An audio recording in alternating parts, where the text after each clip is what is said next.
প্রিয় বন্ধুরা, আসসালামু আলাইকুম। সবাই কেমন আছেন? আশা করি সবাই ভালো আছেন। আমিও ভালো আছি আপনাদের সকলের দোয়া এবং ভালোবাসায়।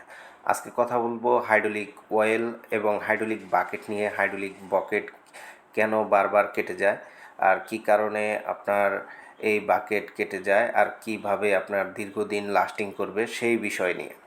আর কোথায় এই বাকেট পাবেন, কত টাকা খরচ হবে সেই বিষয় নিয়ে।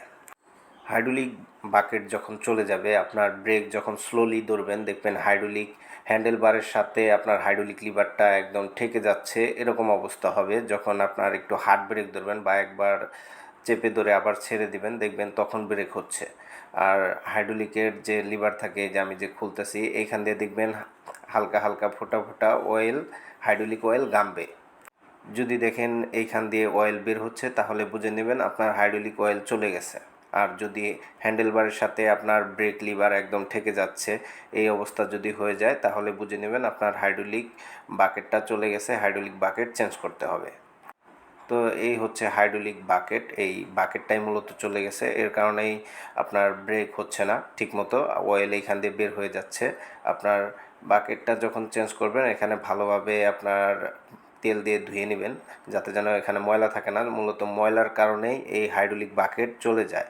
আর দীর্ঘদিন যদি আপনার হাইড্রোলিক অয়েল যদি না চেঞ্জ করা হয়, তখন দেখা যায় হাইড্রোলিক অয়েল আপনার এক পর্যায়ে একদম মোটা হয়ে যায়, কালি হয়ে যায়। আপনার এইখানে হাইড্রোলিক অয়েলের একটা কার্বনের মতো পড়ে। এই কার্বনই মূলত এই বাকেটের সাথে মাঝখানে যখন পড়ে, তখনই এই হাইড্রোলিক বকেটগুলো এগুলো আপনার ছিঁড়ে যায়, অনেক টাইমে ক্ষয় হয়ে যায়, এরকম প্রবলেম দেখা দেয়।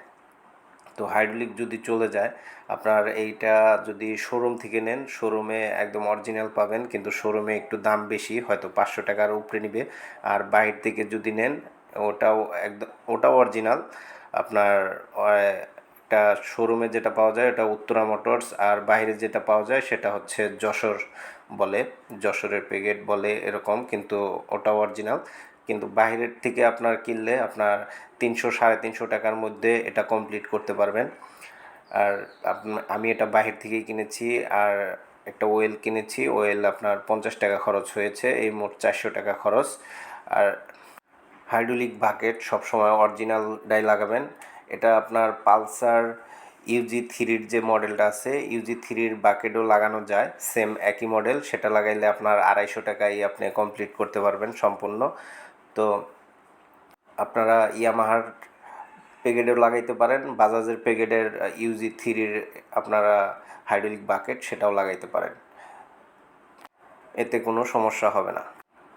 আর হাইড্রোলিক আপনার দীর্ঘদিন লাস্টিং করবে, সেটা হচ্ছে আপনার 6 থেকে 7 হাজারের মধ্যে আপনার হাইড্রোলিকের যে ভিতরের যে অয়েল আছে, অয়েল সম্পূর্ণ চেঞ্জ করে দেবেন, তাহলেই দেখা যাবে যে আপনার হাইড্রোলিক বাকেট দীর্ঘদিন লাস্টিং করবে, আপনার ব্রেক অনেক সুন্দর হবে। তো এই প্রসেসিংয়ে যদি চলেন, আপনার ব্রেক সিস্টেম অনেক ভালো থাকবে, আপনার হাইড্রোলিক বাকেট অনেক দিন টিকসই।